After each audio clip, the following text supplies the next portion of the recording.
Il existe des moments dans l'histoire où la véritable horreur ne vient pas du chaos, mais de l'ordre. Pas du cri, mais du silence. Pas de la violence explicite, mais du rituel méticuleusement planifié qui transforme des êtres humains en numéros et des destins en décisions administratives prises sous la faible lumière d'une lanterne à kérosène. Au printemps 1943, qu'à l'intérieur d'une installation militaire allemande, peu documentée dans le nord de la France occupée, un soldat de la Wehrmacht nommé Hauptmann Werner Steiner exécutait une tâche qui se répéterait nuit après nuit durant 8 mois consécutifs. Il entrait dans le baraquement féminin à 19 heures exactement,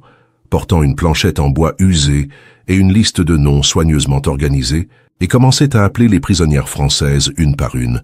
suivant toujours le même ordre invariable, commençant toujours par les plus âgées, maintenant toujours une expression neutre qui ne révélait absolument rien sur ce qui se passerait durant les 15 minutes suivantes. Ce qui rend cette histoire particulièrement troublante n'est pas seulement le fait que cela se produisait quotidiennement, comme une procédure bureaucratique quelconque, mais plutôt la découverte faite des décennies plus tard, lorsque des historiens obtinrent finalement accès aux journaux intimes confisqués des prisonnières, après la libération du camp, en août 1944. Ces femmes savaient exactement ce que signifiait être appelées par Werner Steiner, savaient ce qui se passerait lorsque leur nom serait prononcé de cette voix calme et professionnelle, et pourtant ne pouvaient absolument rien faire pour l'éviter, parce que le système avait été conçu précisément pour cela, pour briser toute illusion de contrôle, pour transformer l'attente en une forme de torture psychologique qui commençait au moment où le soleil commençait à se coucher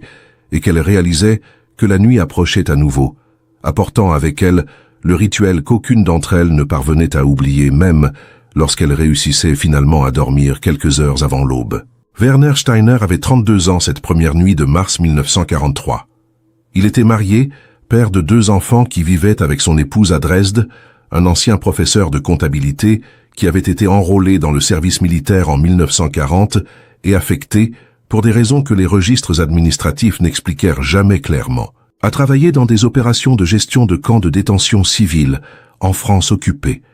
Il n'était pas membre de la SS, n'avait aucun historique de fanatisme idéologique, et selon les témoignages d'autres soldats allemands qui servirent avec lui, était décrit comme méticuleux, discipliné et complètement engagé dans l'exécution des ordres supérieurs, quelle que soit la nature de ces ordres. Cette dernière caractéristique, apparemment neutre dans sa description, était en réalité la clé pour comprendre pourquoi Werner fut choisi pour exécuter cette tâche spécifique.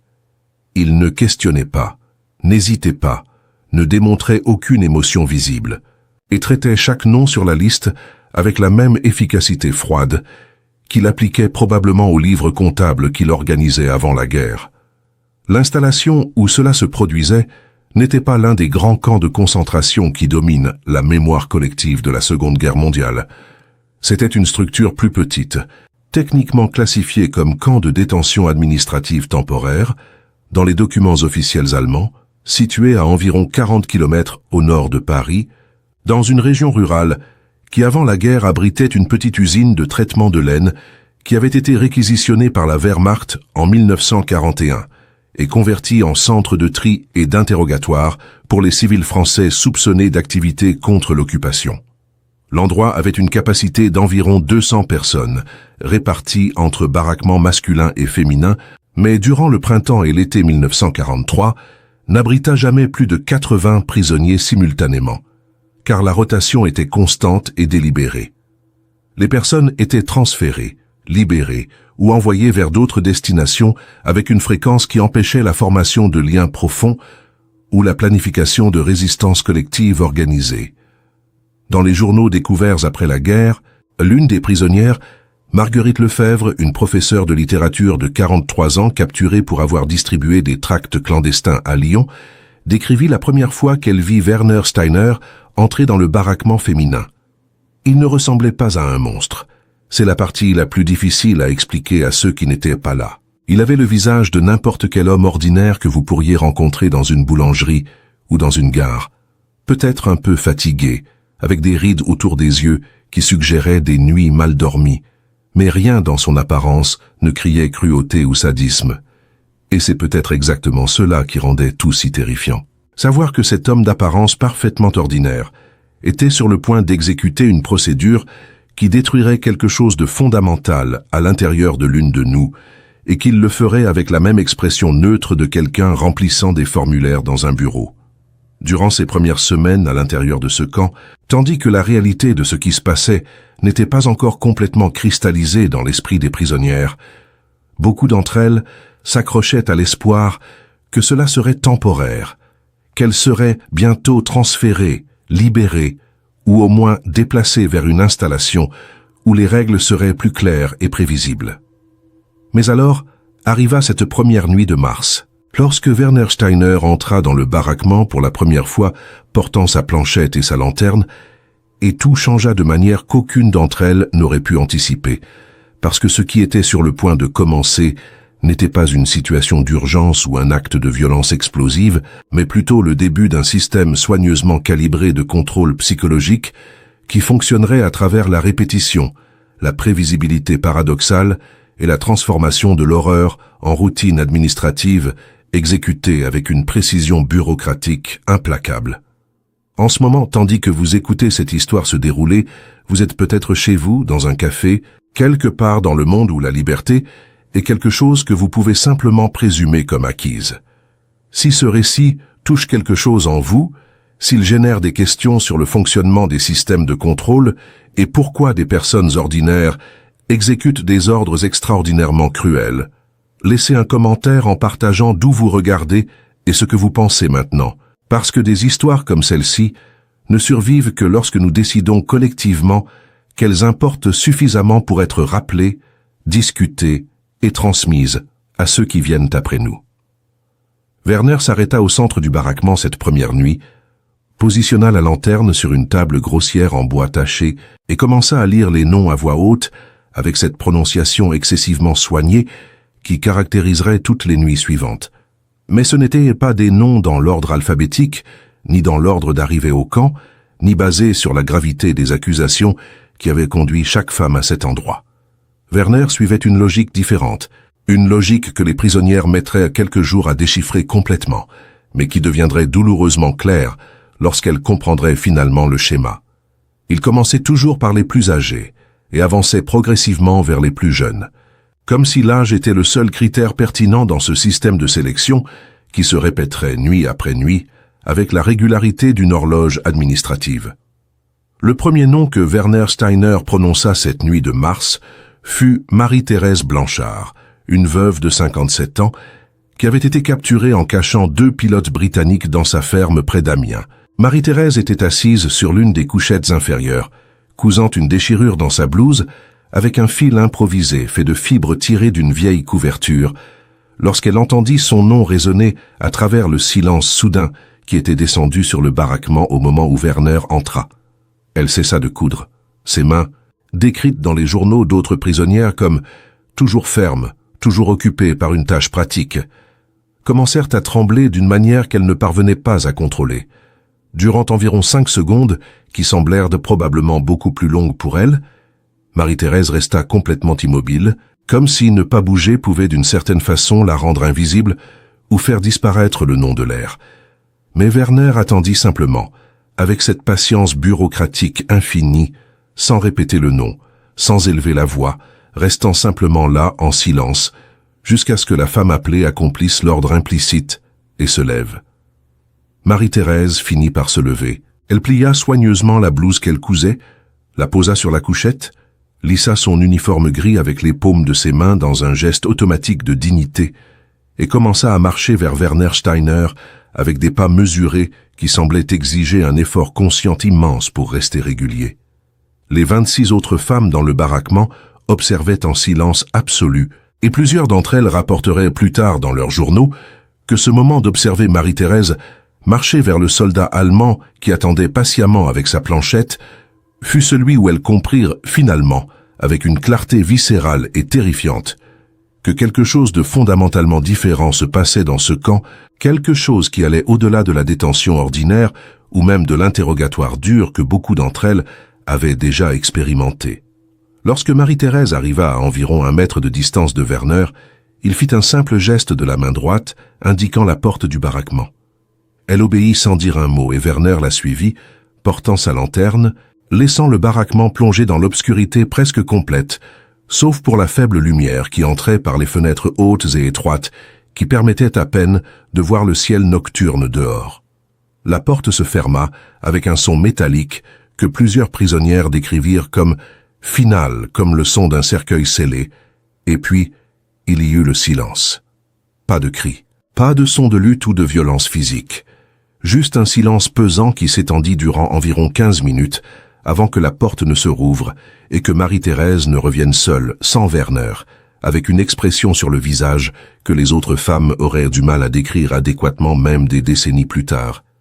Marguerite Lefebvre, la professeure de littérature, écrivit dans son journal cette même nuit « Marie-Thérèse est revenue changer de manière que je ne parviens pas à articuler complètement en mots. Elle semblait physiquement intacte, sans marque visible de violence, sans sang, sans blessures apparentes. Mais quelque chose dans ses yeux s'était éteint, ou peut-être reconfiguré, comme si elle avait vu ou expérimenté quelque chose qui avait forcé une réorganisation fondamentale de la façon dont elle comprenait le monde et sa place en lui. Elle ne dit pas un mot lorsqu'elle revint. Elle marcha simplement jusqu'à sa couchette, s'allongea sur le dos en regardant le plafond en bois taché et resta complètement immobile jusqu'à l'aube. Certaines d'entre nous tentèrent de demander ce qui s'était passé, mais elle secoua simplement légèrement la tête, comme si parler de cela était impossible ou dangereux, et nous cessâmes de demander parce que nous réalisâmes qu'insister serait une forme de cruauté supplémentaire. Mais ce qui s'était réellement passé durant ces 15 minutes, à l'extérieur du baraquement, loin des yeux des autres prisonnières, ne serait révélé que bien plus tard, lorsque des documents allemands classifiés vinrent finalement à la lumière et que des témoignages fragmentés commencèrent à former un tableau complet et terrifiant de la façon dont ce système de contrôle fonctionnait réellement. Ce que vous êtes sur le point de découvrir va au-delà de ce que la plupart des livres d'histoire osent documenter, parce qu'il révèle non seulement les méthodes utilisées, mais la logique froide et calculée derrière elles, et comment Werner Steiner n'était pas simplement un exécuteur d'ordre, mais parti d'une expérience psychologique beaucoup plus vaste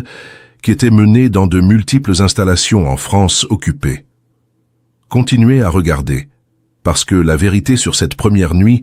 est encore plus complexe et troublante que n'importe laquelle de ces femmes n'aurait pu imaginer lorsqu'elles entendirent leur nom appelé à voix haute pour la première fois. Durant les semaines qui suivirent cette première nuit de mars, le rituel se répéta avec une régularité qui transforma l'extraordinaire en ordinaire, l'impensable en routine attendue. Werner Steiner continua d'entrer dans le baraquement féminin à 19h exactement, continua d'appeler des noms en suivant la même progression d'âge décroissant, continua d'escorter une prisonnière à la fois hors du baraquement pendant environ 15 minutes avant de la ramener et d'appeler la suivante. Mais ce que les documents allemands déclassifiés en 1987 révélèrent, et ce que les témoignages collectés durant les décennies suivantes confirmèrent,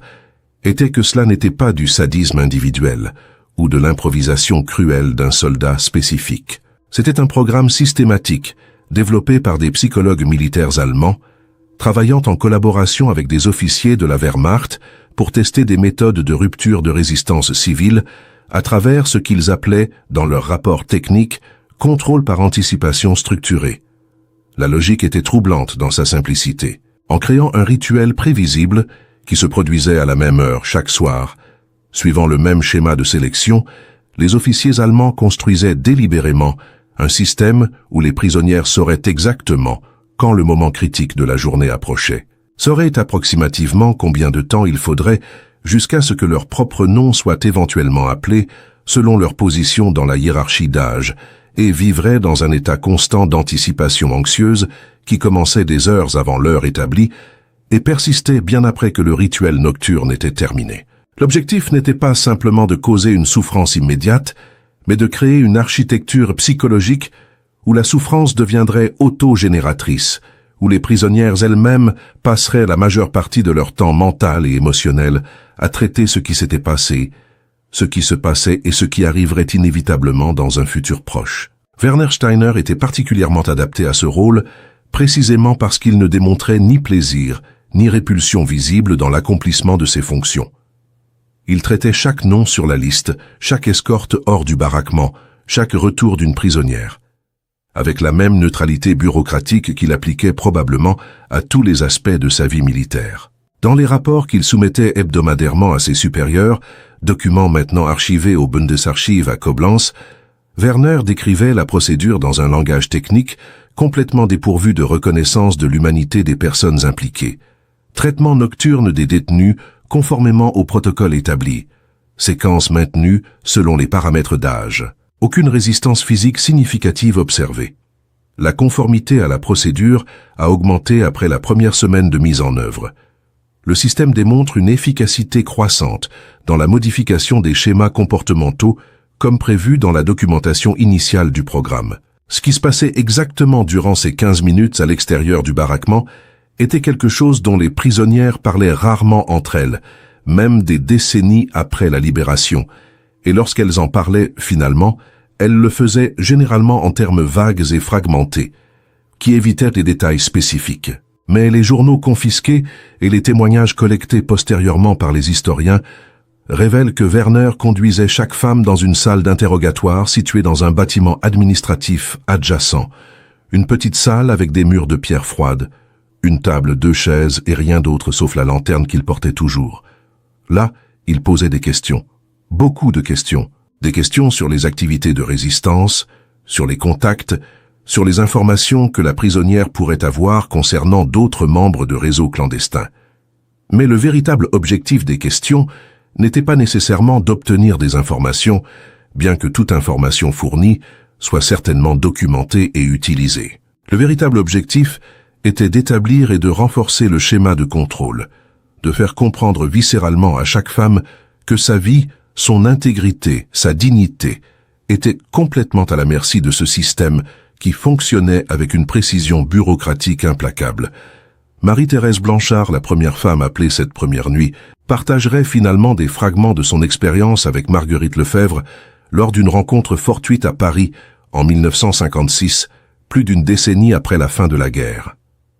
Marguerite, qui recherchait du matériel pour un livre de mémoire qu'elle ne publierait jamais, nota méticuleusement la conversation. Marie me dit que Werner ne cria jamais contre elle, ne la toucha jamais physiquement cette première nuit. Il posa simplement des questions en allemand qu'elle comprenait partiellement car elle avait travaillé comme gouvernante pour une famille allemande à Strasbourg avant la guerre. Lorsqu'elle ne répondait pas immédiatement ou disait qu'elle ne savait pas, il notait simplement quelque chose sur sa planchette et passait à la question suivante. Mais la salle était si froide, physiquement froide à cause des murs de pierre et du manque de chauffage, et la lumière de la lanterne créait des ombres qui bougeaient de manière qui rendait difficile la lecture de ses expressions faciales. Marie dit que le plus terrifiant n'était pas ce qu'il faisait, mais plutôt la sensation d'impuissance complète, d'être totalement sous le contrôle d'une autre personne, qui avait tout le pouvoir et toute la patience du monde, qui pouvait faire durer cela indéfiniment ou y mettre fin quand il le décidait, et qu'elle n'avait absolument aucune influence sur le processus. Durant les 3 premières semaines du programme, Werner traita méthodiquement toutes les 27 femmes dans le baraquement, commençant par les plus âgées et avançant progressivement vers les plus jeunes. La prisonnière la plus jeune du groupe était Simone Mercier, une étudiante en médecine de 22 ans qui avait été capturée en transportant des messages codés entre cellules de résistance à Bordeaux. Lorsque vint finalement le tour de Simone d'être appelée, durant la 3e semaine d'avril, elle avait déjà passé plus d'1 mois à observer toutes les autres femmes être traitées par le système, avait vu chacune d'entre elles revenir de ces 15 minutes avec Werner, avec cette même expression de quelque chose de fondamental, altéré intérieurement, qu'avait passé d'innombrables nuits éveillées, à calculer combien de jours il restait, jusqu'à ce que son propre nom soit inévitablement prononcé à voix haute. Simone écrivit dans son journal, dans une entrée faite des heures avant d'être finalement appelée. « Je sais ce qui va se passer ce soir. J'ai vu cela se produire 26 fois. Et pourtant, je ne sais pas vraiment, parce que chaque femme qui revient apporte avec elle un silence qui est plus éloquent que des mots ne pourraient l'être. Un silence qui dit que quelque chose s'est passé là-dedans, qui ne peut être adéquatement traduit en langage. J'ai passé des semaines à essayer de me préparer mentalement, à essayer de construire une sorte d'armure psychologique, à essayer de me convaincre que je suis assez forte pour supporter quoi que ce soit. Mais plus je m'approche du moment, plus je réalise que toute cette préparation est inutile, parce que l'impact réel ne vient pas de l'événement lui-même, mais de l'architecture d'anticipation qu'ils ont construite autour de nous, de la façon dont ils nous ont forcés à vivre dans cette structure d'attente anxieuse qui corrode quelque chose en nous, bien avant que nos noms ne soient finalement appelés. Lorsque Werner appela finalement le nom de Simone cette nuit d'avril, elle se leva immédiatement, sans hésitation visible, et marcha vers lui avec des pas fermes, qui contredisaient la terreur qu'elle décrirait plus tard comme si intense qu'elle semblait physique, comme si mon corps était pressé de tous côtés par une force invisible. Durant les 15 minutes qu'elle passa dans cette salle d'interrogatoire, Werner posa les mêmes questions qu'il posait à toutes les autres, maintint la même expression neutre, nota les mêmes observations sur sa planchette.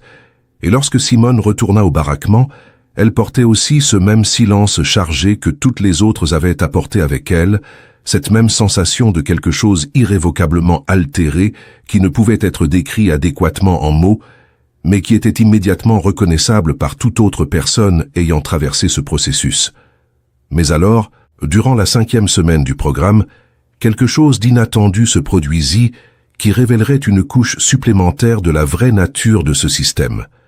Werner recommença depuis le haut de la liste, appelant Marie-Thérèse pour la 2e fois,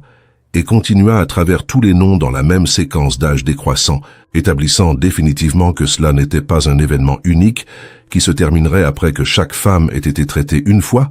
mais plutôt un cycle qui se répéterait indéfiniment, peut-être jusqu'à la fin de la guerre, peut-être jusqu'à quelque chose de pire qu'aucune d'entre elles ne voulait contempler. La découverte que le cycle recommencerait simplement provoqua quelque chose proche du désespoir collectif parmi les prisonnières, parce que cela signifiait qu'il n'y avait pas de point final, pas de moment où elles pourraient finalement se détendre et penser « c'est passé, j'ai survécu à cela », mais seulement la certitude que le rituel continuerait à se répéter dans une séquence prévisible, mais interminable, qui s'étendrait dans un futur indéfini. Les documents allemands déclassifiés révèlent que le programme mis en œuvre dans cette installation était officiellement désigné comme Expérience de contrôle comportemental civil, variante 7B,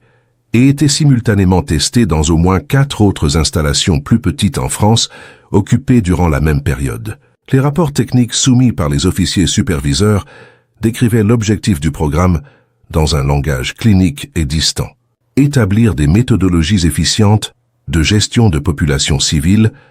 potentiellement hostiles à travers la mise en œuvre de structures de contrôle psychologique qui minimisent le besoin de ressources de sécurité physique, tout en maximisant la conformité et la réduction de la capacité de résistance organisée. En termes plus directs, les psychologues militaires allemands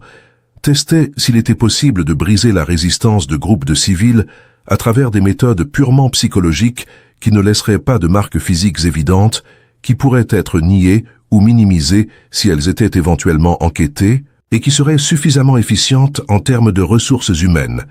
et de temps pour être mises en œuvre à grande échelle si elles s'avéraient efficaces. Werner Steiner et les autres soldats exécutant des fonctions similaires dans d'autres installations étaient, en essence, des techniciens mettant en œuvre des protocoles expérimentaux développés par des spécialistes qui ne visitaient jamais les camps, qui ne voyaient jamais les visages des personnes traitées par leur système, qui analysait seulement des données agrégées et ajustait des paramètres basés sur des rapports d'efficacité. À mesure que les cycles se répétaient semaine après semaine, l'impact psychologique sur les prisonnières s'approfondissait de manière que les concepteurs du programme avaient probablement anticipé, mais qui restent néanmoins difficiles à contempler sans sentir quelque chose de fondamental se contracter intérieurement. Marguerite Lefebvre, dont la capacité d'observation aiguë et la formation littéraire la rendaient particulièrement apte à documenter les nuances psychologiques, écrivit abondamment dans son journal sur les changements qu'elle observait en elle-même et chez les autres femmes au fil des mois. Nous sommes systématiquement dépouillés de quelque chose d'essentiel, quelque chose qui va au-delà de la dignité ou de l'espoir, bien que les deux soient certainement corrodés. C'est comme si le processus retirait notre capacité à habiter le présent de manière normale. Nous vivons toutes maintenant dans un état constant d'anticipation anxieuse,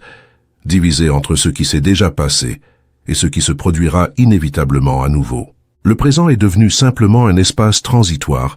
entre deux moments de traitement, et cela change la texture fondamentale de la façon dont nous expérimentons la réalité.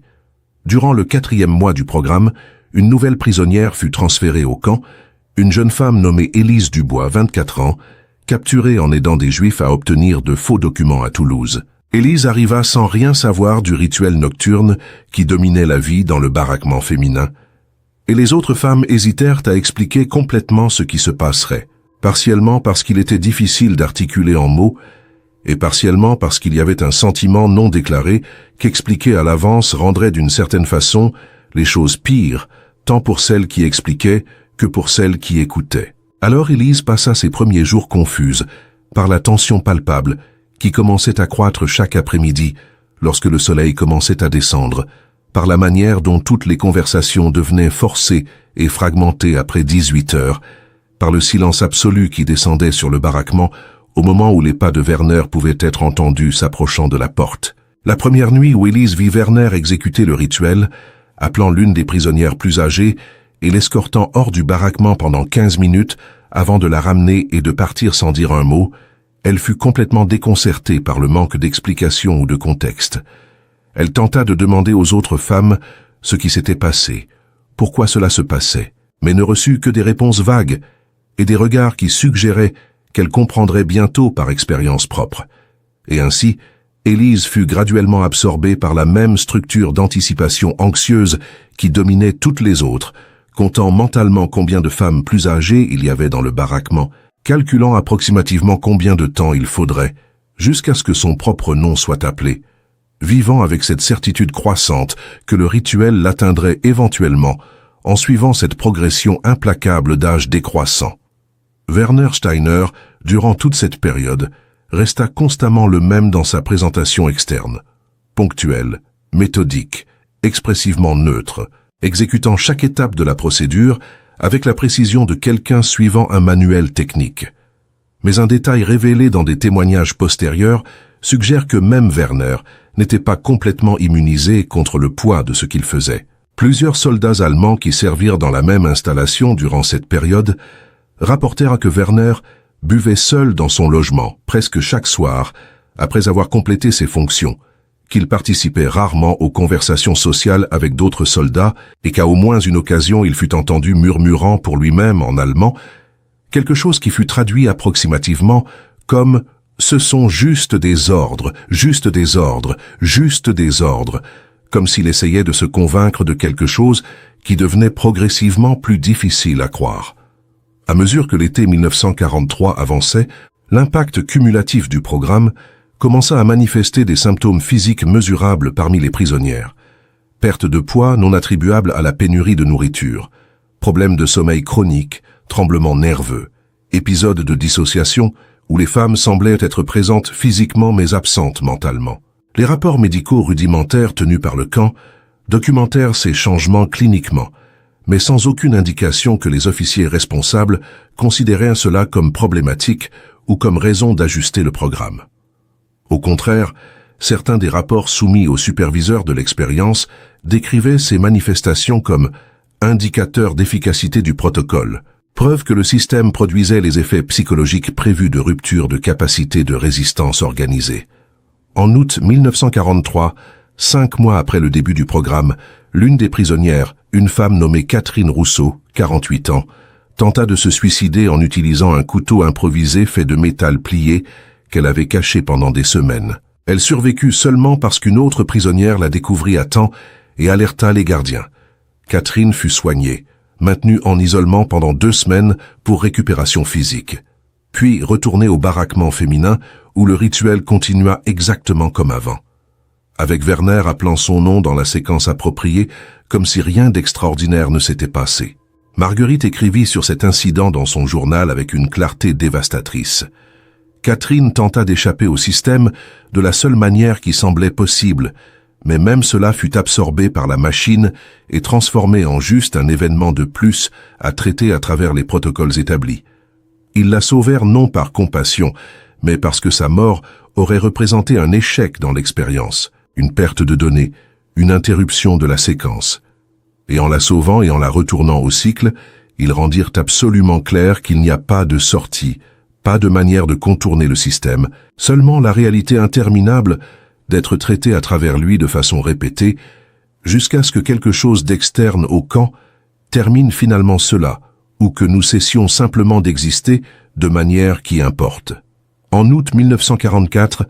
alors que les forces alliées avançaient à travers la France après les débarquements de Normandie, les installations militaires allemandes commencèrent à être rapidement évacuées ou abandonnées. Le camp où Werner Steiner avait exécuté son rituel nocturne pendant 17 mois fut libéré le 23 août 1944 par une unité de la résistance française qui arriva en s'attendant à trouver un camp de détention ordinaire, mais découvrit quelque chose qui les laissa profondément perturbés même après des années à témoigner des atrocités de guerre. Les prisonnières libérées, environ 42 femmes à ce moment incluant les survivantes originales du programme, plus d'autres transférées postérieurement, étaient physiquement intactes pour la plupart, mais psychologiquement dévastées de manière qui était immédiatement apparente, mais difficile à articuler précisément. Werner Steiner avait disparu 3 jours avant la libération, avec la plupart des autres soldats allemands,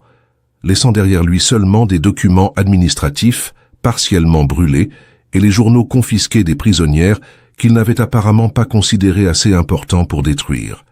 Ces journaux, finalement récupérés par des historiens dans les décennies suivantes, deviendraient la source primaire d'informations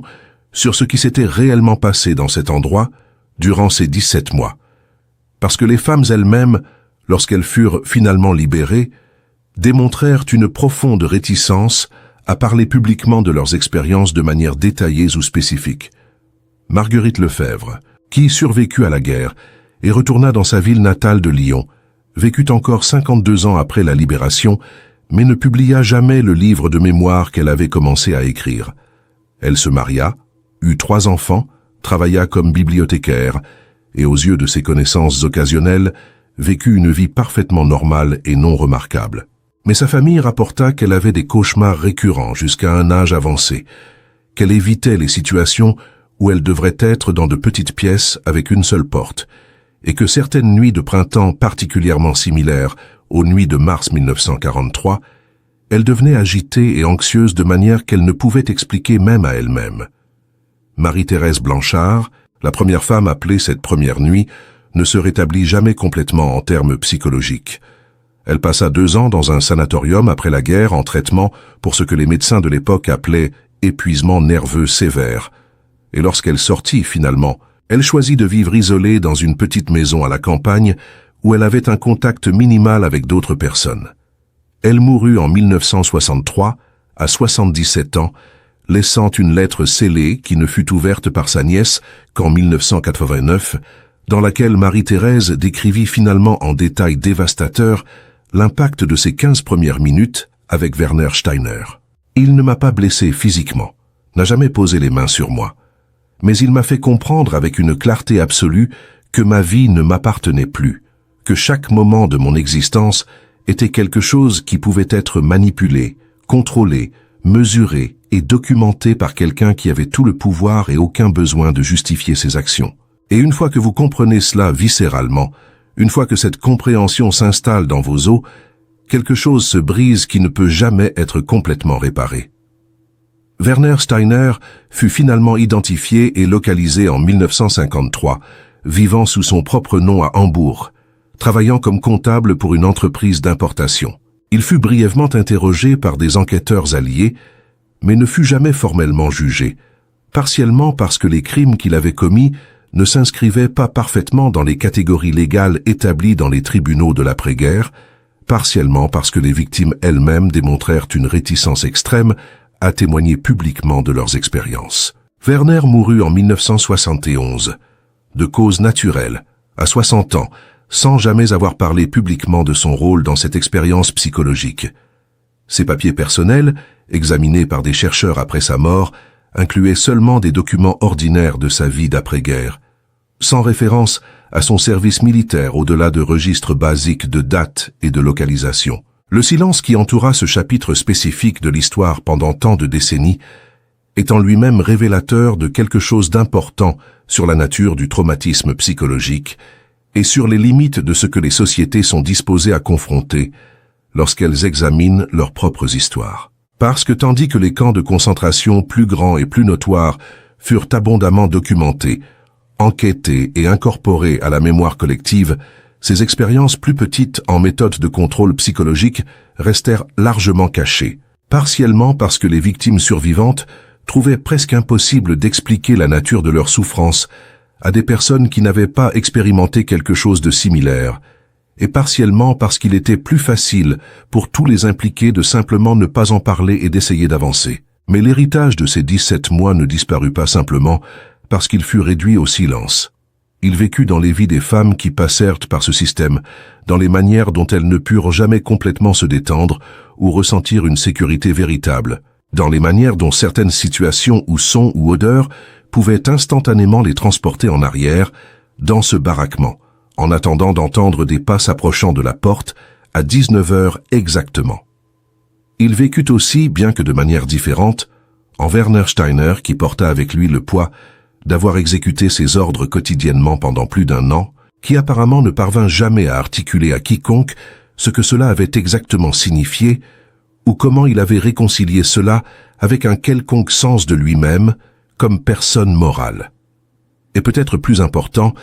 l'héritage vécu dans la question persistante et inconfortable que cette histoire nous force à confronter. Jusqu'à quel point des systèmes bureaucratiques ordinaires peuvent être utilisés pour exécuter des cruautés extraordinaires, lorsque les personnes impliquées se convainquent qu'elles suivent simplement des procédures établies, accomplissent des ordres, exécutent des protocoles développés par des spécialistes qui présumément savent ce qu'ils font et ont des raisons valides pour leurs décisions. Werner n'était pas exceptionnel dans sa cruauté. Il était exceptionnel dans son caractère ordinaire, dans sa capacité à transformer l'horreur en routine administrative, et c'est précisément ce caractère ordinaire qui rend son histoire non pas un exemple extrême et négligeable de méchanceté humaine,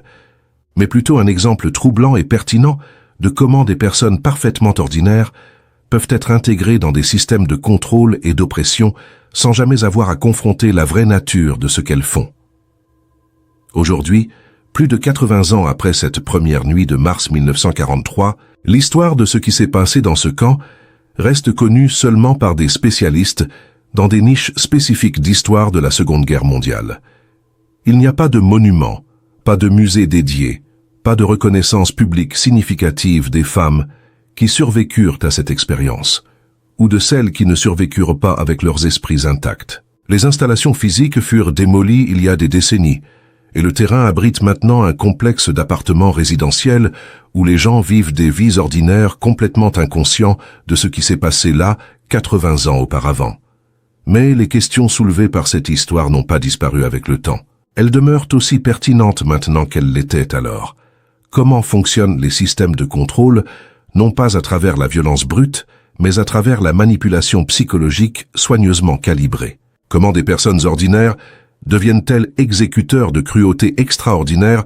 lorsque ces cruautés sont emballées dans un langage bureaucratique et présentées comme des procédures administratives nécessaires? Comment les survivants de traumatismes psychologiques profonds vivent-ils avec les mémoires d'expériences qui sont presque impossibles à communiquer à ceux qui ne les ont pas partagées? Et peut-être plus important, combien d'autres expériences similaires se sont produites dans des endroits qui ne furent jamais documentés, impliquant des personnes dont les histoires ne seront jamais racontées, parce que les registres furent détruits ou parce que les victimes choisirent ou furent forcées au silence? Cette histoire n'offre pas de réponse confortable ou de résolution satisfaisante. Elle offre seulement la vérité inconfortable que durant ces 17 mois, en 1943 et 1944, dans une petite installation dans le nord de la France, un système fut mis en œuvre qui traita des êtres humains comme objet d'expérimentation psychologique, qui transforma le traumatisme en routine administrative et qui fut exécuté par des personnes qui se considéraient probablement simplement comme des soldats, faisant leur travail en suivant des ordres établis par des autorités supérieures. Et le fait que cela put se produire alors, que cela put être systématisé et exécuté avec efficacité bureaucratique, nous oblige à demander combien de systèmes similaires existent maintenant, opérant dans des contextes différents, utilisant un langage différent, mais fondamentalement mettant en œuvre les mêmes principes de contrôle, à travers la manipulation de l'anticipation, de l'incertitude et de l'impuissance.